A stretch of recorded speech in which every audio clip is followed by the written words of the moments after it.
3 دعا را خدا قبول میکنه و شک در اجابتش نیست. چند دعاست؟ 3 تا دعا. دعای مسافر، مسافرانی که در ایران و ترکیه هستن آواز مرا میشنوند.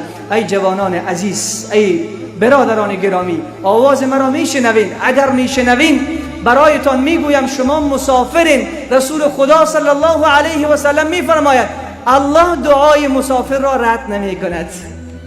دعای مسافر مثل تیر است که در دست میرگن است، او دیگر نشانش خطا نمیشه، مستقیما میرود، الله او را قبول میکنه به شرطی که مسافر نماز بخوانه.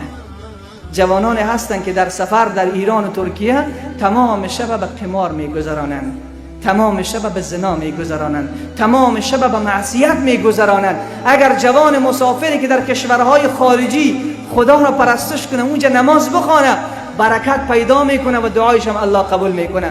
دوم دعای پدر و مادر. دعای پدر و مادر خیلی زیاد دعا بکنین، خیلی زیاد دعا کنین که الله ما و شما را محروم نگردونه از دعای پدر و مادر.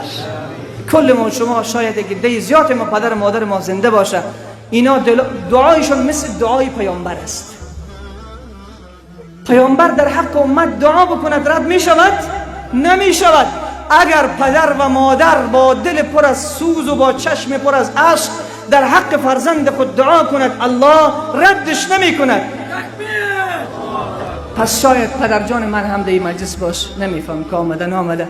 اگر آمده باشه میجه برش میگم پدر جان در حق من دعای نیک بکن، که دعای تو مثل دعای نبی در حق امت است. پس بنابراین از دعای پدر و مادر خود را محروم نگردانین. و رسول صلی الله علیه و سلم میفرماید سوم دعایی که الله قبولش میکنه دعای مظلوم است.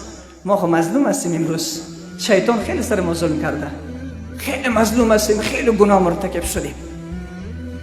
میگه اجابت از در غیب بهر استقبال می آید. وقت مظلوم دعا می کند الله جل مجدود دعای مظلوم را رد نمی کند.